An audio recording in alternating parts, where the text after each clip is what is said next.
So, Tim Rhys-Evans, how have the past 2 years been for you at the Royal Welsh College? Because it's fair to say that you entered the college as the director of music at quite an unusual time.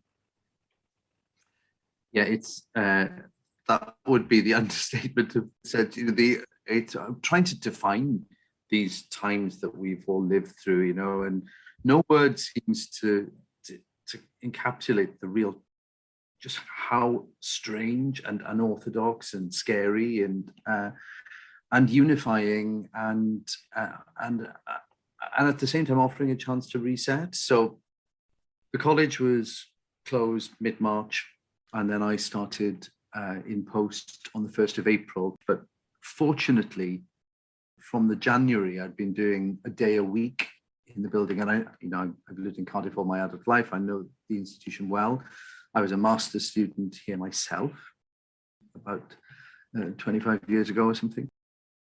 So even though it was really difficult to be starting and learning so many things, I was very, very lucky that I had that one day a week and I could begin to get a flavour of the institution and start to meet my colleagues.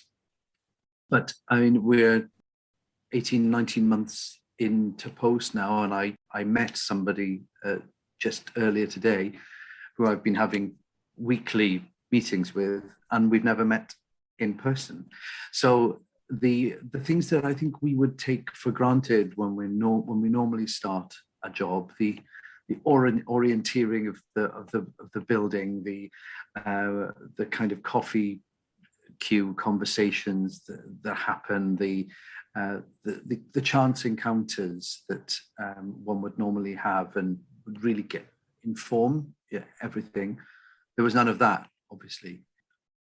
Also, unlike most of the music world, those of us who were involved in education, things didn't stop. In fact, things ramped up. So this was April. We were in the Easter vacation, coming back to a final term. And for anyone with the knowledge of the conservatoire will just know what that final term of each academic year is like. It's full of final recitals and those last-minute rehearsals and preparations for large-scale performances. And we had to find a way of making that all happen, but digitally. And our teaching staff had to overnight go from, in some of the more mature teachers' cases, they've been doing this for a long time, and all of a sudden they're standing in front of a phone or an iPad or a computer and teaching practical music tuition, which is, as we know, is so much about the relationship with the individual, being in that room, seeing posture, seeing setup, embouchure, all of those things are now just a tiny thing on a screen. But I have to say, I've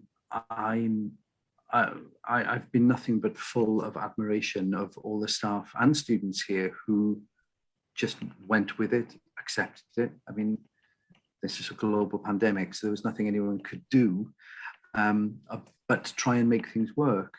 And it was really moving when we got to the first series of assessments of that term, so the end of year recitals and things. Students that have been with us for 4 years as an undergraduate, the build up to that last recital you give in college in the main performance space with a 9-foot Steinway with your family all in the audience, all of a sudden they were stood in a kitchen or in a childhood bedroom, or just somewhere where they could get some quiet and playing or singing along to a recorded accompaniment. So it was hugely different in many ways, but there was something about it which was also incredibly special. The way you saw people pouring so much of their artistry into these very unconventional ways of doing it and finding ways of connecting. So that was really moving, actually, and I think I learned a lot about the institution. saying that since we came back after the first lockdown, which was the following August, and we've been open right the way through. So even in the second lockdown, we were able to keep functioning as an institution. And Welsh Government's guidance allowed us to continue practical tuition. So over the last year, we've done 13 operas. We've seen a much greater emphasis on chamber music because we couldn't have the large ensembles that we normally would have because of social distancing. So it has forced us to really think on our feet to make sure that we're providing a really meaningful and enriching musical experience for all our students. I'm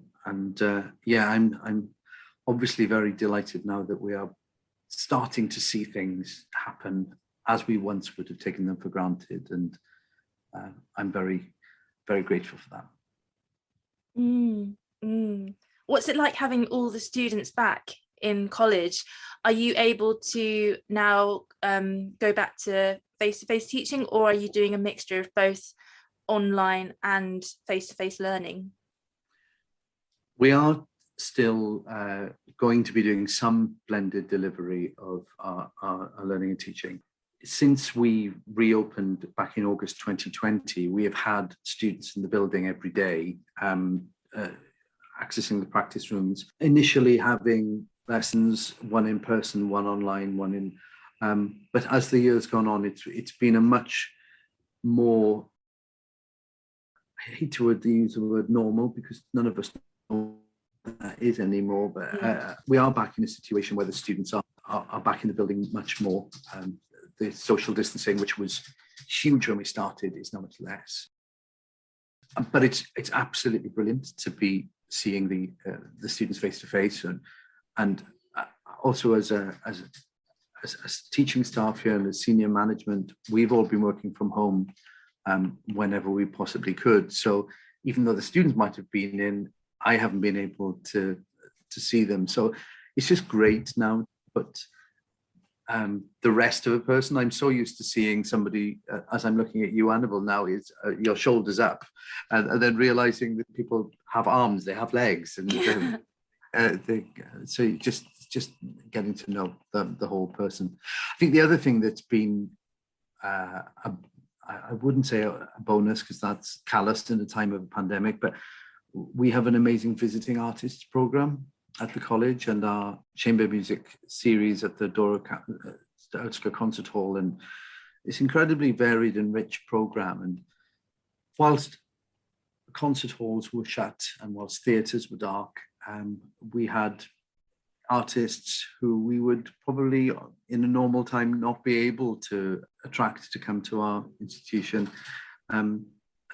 So we've had some amazing world-class stellar artists who might ordinarily just be too busy. So Sir Antonio Papano came here with Ian Bostridge to do Winterreise. Gerald Finley was able to come twice. He sang Schöne and Schwanengesang. Pavel Kaleshnikov with the Goldberg variations, work with Manchester Collective. Just a really rich program, which is so important for the students' experiences here. And it was quite amazing to see when the whole of the country was locked down in January or February in 2021. Some of those artists, like Antonio Papano and Gerald Finley, it was the first time they'd performed since we'd gone into the first lockdown, and just seeing how moved they were to be able to communicate with an audience once again. And I'll always cherish that.